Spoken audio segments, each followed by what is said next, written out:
Kwa naliasa jeshi la polisi kutafakari mambo haya wanaoendelea kuyafanya, kwani yanaweza kusababisha au kuleta taharuki isiyokuwa na lazima.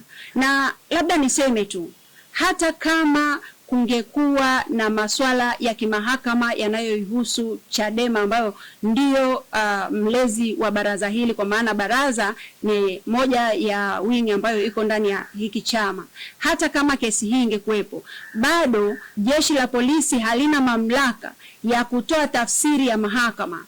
Labda kama watuletee barua ya kutuonyesha kwamba kulikuwa kuna court contempt ambayo imeelekeza au imesema kwamba baraza la wanawake wa Chadema linafanya kazi kinyume na maamuzi ya mahakama. Mpaka sasa kesi hii ambayo inazungumziwa ni kesi ambayo tayari ile injunction yake ilisha expire. Sisi hatuwezi kutoa tafsiri yoyote ya kimahakama, lakini hata jeshi pia la polisi halina mamlaka ya kutoa tafsiri ya kimahakama au kujichukulia hatua zozote bila kupewa maelekezo na mahakama. Na sisi tuko tayari kushauriwa na kuelekezwa zaidi kama kutakuwa na maelekezo ambayo ni nje ya jeshi la polisi, ambayo kimsingi tunajua yana milengo ya kisiasa. Tuwaombe sana.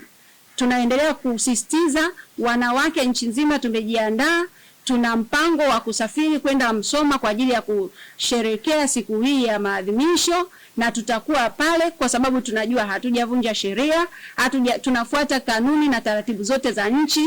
Katiba iko wazi, hatujavunja katiba, na kama kuna tatizo lolote ambalo linatokana na mahakama, basi tupate maelekezo hayo kutoka mahakamani, lakini sio kila mtu kujiamulia ambavyo anataka na kuanza kutupa vitisho ambavyo vinafanya wanawake wa taifa hili tujione kama sio sehemu ya taifa.